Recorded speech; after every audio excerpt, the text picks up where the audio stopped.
Hello, my name is Bill Chevalier. I'm an air monitoring supervisor with the Monterey Bay Air Resources District. Today we're going to talk about air quality and air monitoring. Since pollution cannot be eliminated, it needs to be regulated. In the U.S., we have 3 levels of regulation. First level is federal. It's the United States Environmental Protection Agency. It helps develop national ambient air quality standards and oversees implementation of national policies. It works with state and local agencies. The second level is the state. The California Air Resources Board helps develop state ambient air quality standards which are equal or stronger to the national standards. It also oversees implementation of policies within California. Furthermore, it oversees most monitoring done within the state. Finally, we have local agencies such as the Monterey Bay Air Resources District. It follows federal and state rules and regulations to implement policies locally. The Monterey Bay Air Resources District also monitors air quality locally following state and federal protocols. In order to regulate pollution, standards are set to determine safe levels of pollutants. We have both the state and national ambient air quality standards. The state standards have to at least meet national standards. If the air quality in a geographical area meets or is cleaner than the state or national standard, it is called an attainment area, while areas that don't meet the national standards are called non-attainment areas. For non-attainment areas, state and local governments must develop implementation plans outlining how areas will attain and maintain the standards by reducing air pollutant emissions. The geographical areas within the Monterey Air Resources District include Monterey, Santa Cruz, and San Benito counties. This is the Air Quality Index. It is the EPA's tool for communicating daily air quality. It uses color-coded categories and provides statements for each category to tell you about air quality in your area, which groups of people may be affected, and steps you can take to reduce your exposure to air pollution. It's also used as the basis for air quality forecasts and current air quality reporting. How does the AQI work? Think of the AQI as a yardstick that runs from 0 to 500. The higher the AQI value, the greater the level of pollution and the greater the health concern. For example, an AQI value of 50 or below represents good air quality, while an AQI value of over 300 represents hazardous air quality. For each pollution, an AQI value of 100 generally corresponds to an ambient air concentration that equals the level of the short-term national ambient air quality standard for protection of public health. AQI values at or below 100 are generally thought of as satisfactory.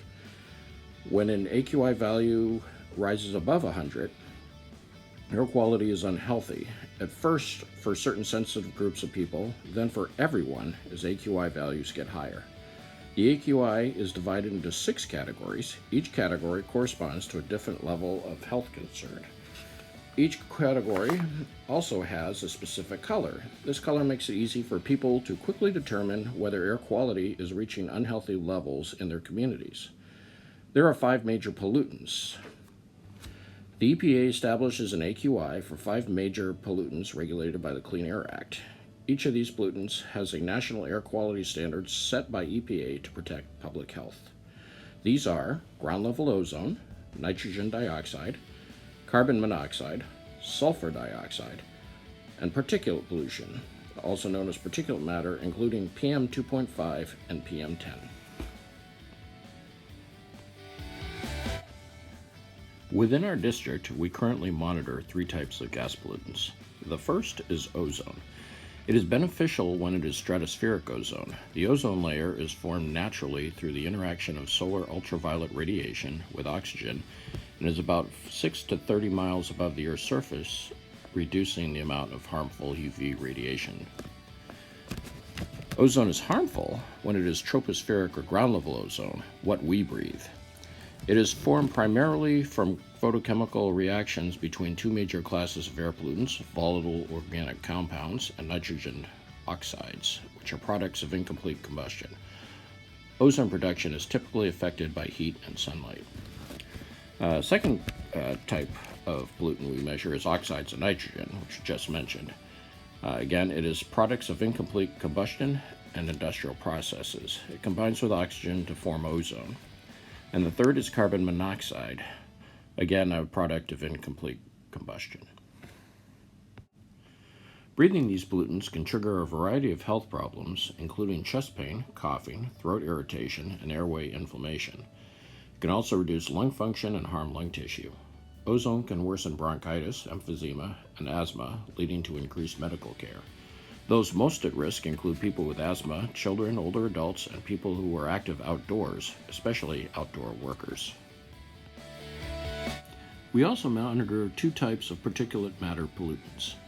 The first is PM10, also known as dust, and it consists of particles that are 10 micrometers in diameter.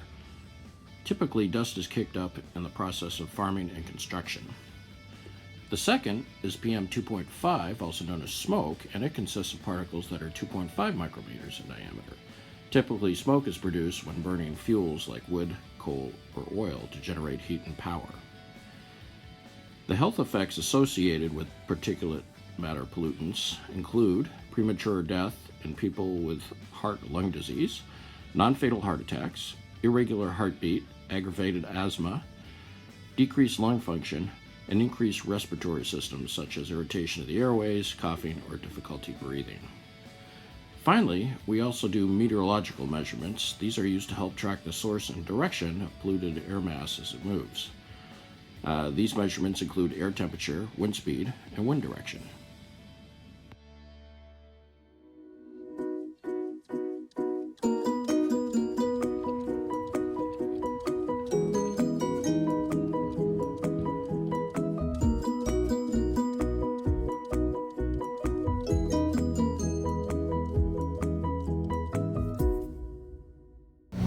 This is an example of one of our ozone analyzers. It measures and detects ozone through ultraviolet fluorescence. This is an example of one of our PM2.5 analyzers, which is smoke. It works through beta attenuation, which is electron attenuation. You have a carbon-14 source, photomultiplier tube down here on the bottom. As material builds up on the filter tape, which is the smoke, the electron beam is attenuated or reduced, and that's used to calculate the concentration of smoke in the air. Okay, this is an example of our PM10 analyzer. It's a dust analyzer. Works pretty much essentially the same as the PM2.5 analyzer. The difference is that the 2.5 analyzer removes any particles larger than 2.5 microns across, and the PM10 analyzer removes any particles larger than 10 microns across. So PM10 analyzer collects anything smaller, including smoke. And to differentiate the PM10 and the dust and the smoke is we take a look at the two readings and just look at the difference between the two. And that would be our dust fraction.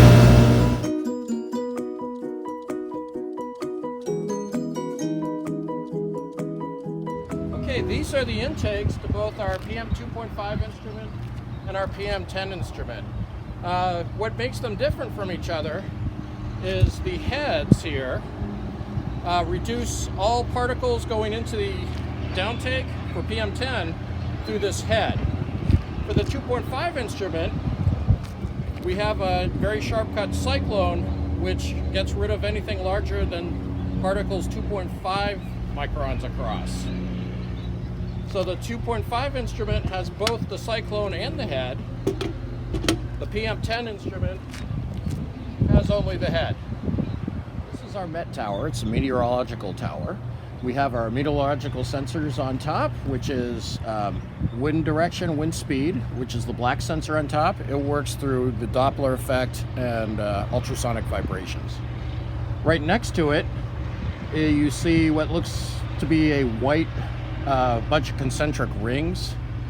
That is a radiation shield containing our ATM sensor, atmospheric temperature sensor. The radiation shield protects the sensor from giving false readings due to sunlight. Here's a good example of a construction site, something that will kick up a little bit of PM10 as you see the trucks driving by. You see dust kind of rising up. What's usually done at these sites to mitigate that dust is you'll see a water truck go by spraying water on the ground to prevent as much dust from coming up.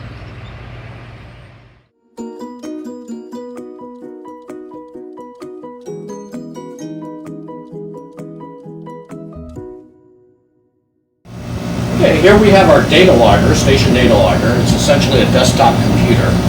These are the instrument readings displayed on the data from the data logger.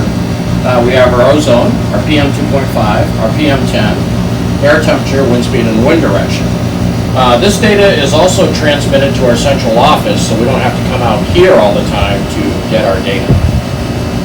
The other parameters here are essentially troubleshooting and supporting parameters, and they're used only for us. Our agency currently has 6 air monitoring stations in 3 counties, plus an extra monitoring station that is run by the National Park Service in Pinnacles. We are responsible for health and regulatory monitoring. This is very expensive. Each instrument costs about $10,000 to $20,000 and is therefore generally designed to cover wide areas or monitor sources that emit large amounts of pollution, such as power plants.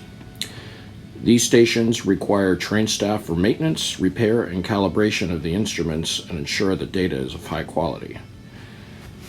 So data is very high quality, but flexibility for monitoring is limited. This is where low-cost sensors come in. They have recently come on the market in the past several years. Low-cost sensors cannot at this time be used for regulatory health studies and actions directly. Data is lower quality. Understanding the strengths and weaknesses of sensor technology and data handling requires extensive training. Efforts to run a quality program for each sensor is costly in terms of time and money. These sensors are meant to be used as tools for anyone's use. These sensors are great because they fill in holes within a larger network. They can monitor very local sources of pollution. They can vastly increase the network of monitors. They're very inexpensive, around $200 to $1,000, depending on the instrument, and there is little or no training needed. Companies often provide support with websites to help set up and network these monitors. Finally, it allows the public to become more informed and directly involved with community air quality. Low-cost sensors are also great for educational projects. This here is the AQ Trex PAM, a multi-pollutant mobile monitor currently used for educational outreach.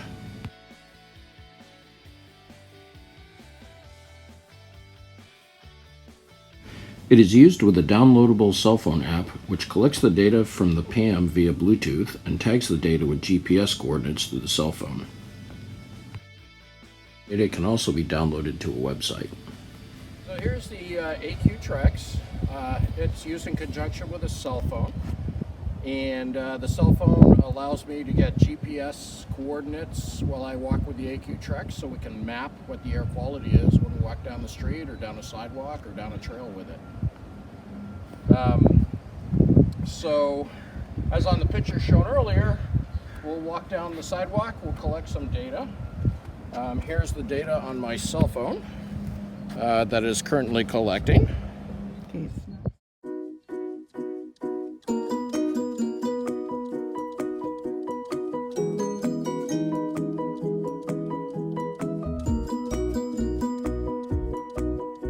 Okay, as you can see, the PAM captures a few pollutant parameters. It looks at PM, 1 micrometer, PM 2.5 micrometers, PM 10, which is 10 micrometers, carbon monoxide, carbon dioxide, temperature, pressure, relative humidity, and it has a battery reading. While we were walking, it was also mapping our trek. Okay, and here's a map of the walk we just did.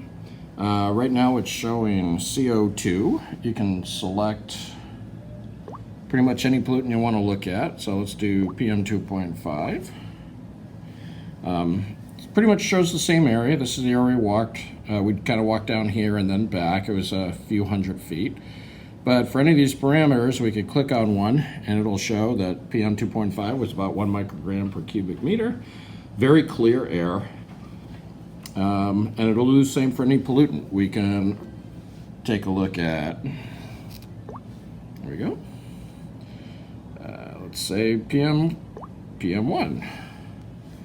That's particulate matter, 1 micron across. There we go.